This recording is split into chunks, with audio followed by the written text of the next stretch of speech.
Okay, welcome to my video presentation on Asperger's disorder. That's what we're going to call it today, even though some people call it by Asperger's.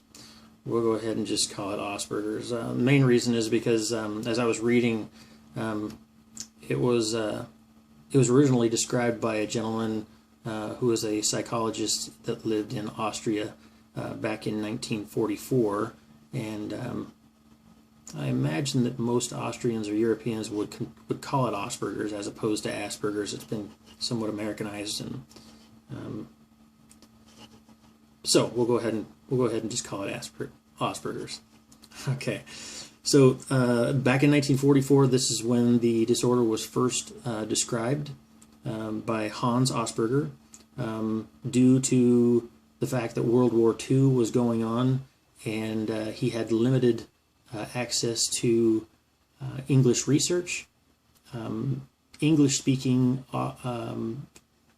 psychologists didn't actually hear about the disorder until 1981, when a psychologist by the last name of Wing wrote a paper on Asperger himself, also describing the disorder.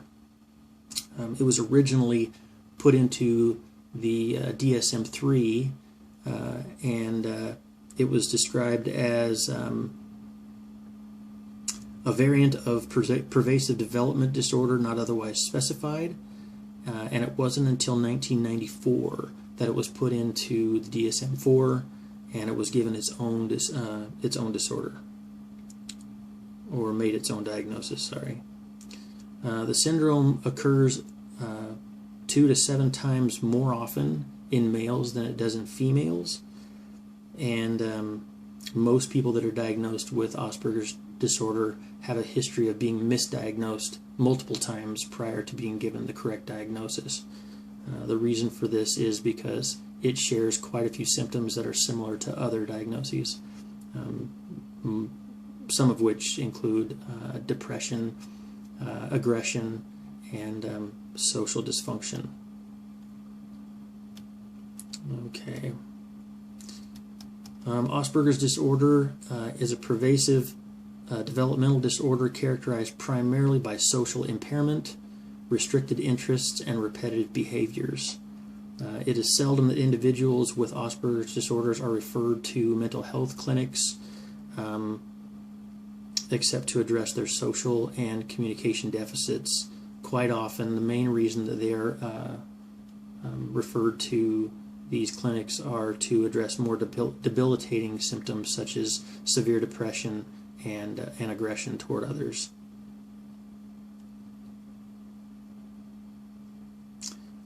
People with this diagnosis have been known to be able to live independent lives once their social deficits have been treated.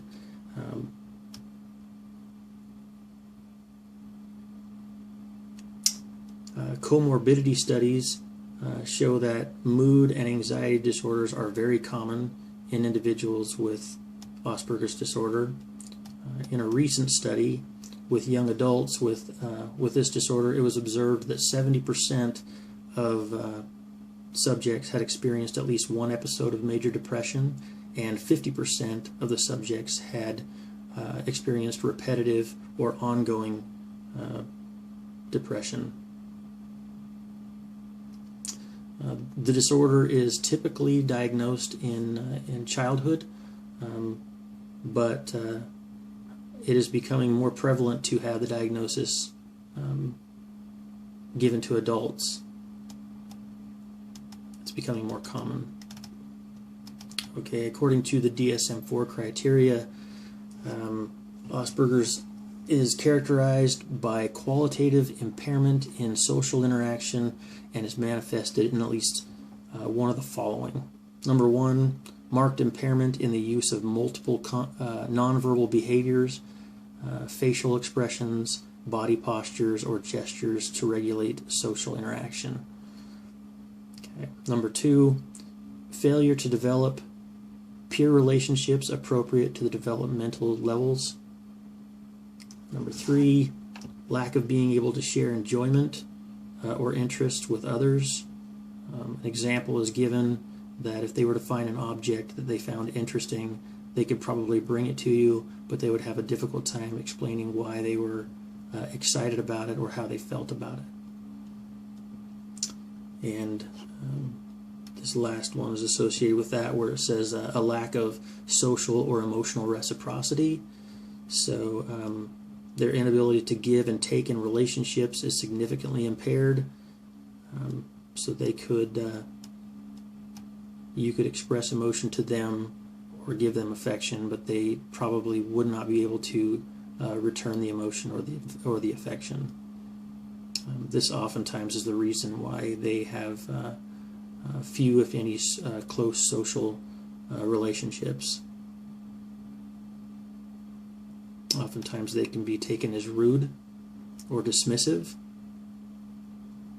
Okay, as far as behavior goes in the DSM-4, that is indicative of Asperger's,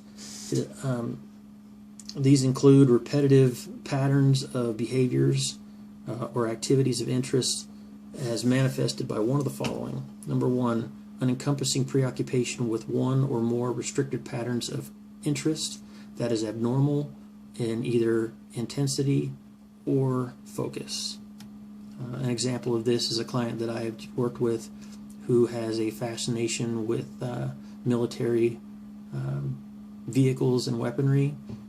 All he reads, all he looks at are these books. He has an unbelievable retention of this information. He can tell you models and years and makes and everything else. But as far as the balance of information that he knows, it is only restricted to this one fascination that he just refuses to give up. Number two, an apparent inflexibility with non-functional routines or rituals. So, number three, repetitive motor mannerisms such as finger flapping, twisting, and in some cases entire body movements. Number four, a persistent preoccupation with parts or objects. All right. With regard to disturbances or symptoms indicative of Asperger's, all of these cause significant impairment to social, occupational, and other important areas of functioning. But like I said before, this doesn't necessarily mean that without therapy they wouldn't be able to live on their own, because they have that ability. As far as delays go, there are no significant clinical delays in language or cognition, and criteria for other specific pervasive developmental disorders such as schizophrenia cannot be present in order to qualify an individual for this diagnosis. All right, when it comes to treatment, it's generally believed that there is no best form of therapy. It is believed that early intervention is preferable, as are highly structured forms of therapy. So cognitive behavioral therapy is suggested, talk therapy, psychosocial rehabilitation.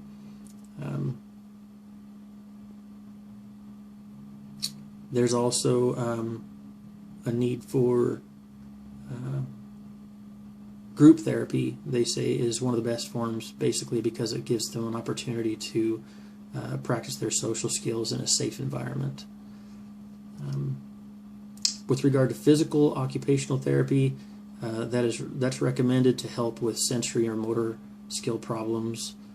Other helpful forms of therapy include speech and language therapy to assist with everyday conversation, as well as specific medication including serotonin reuptake inhibitors, antipsychotics, and stimulants, all of which will address symptoms of depression, anxiety, aggression, and the inability to focus.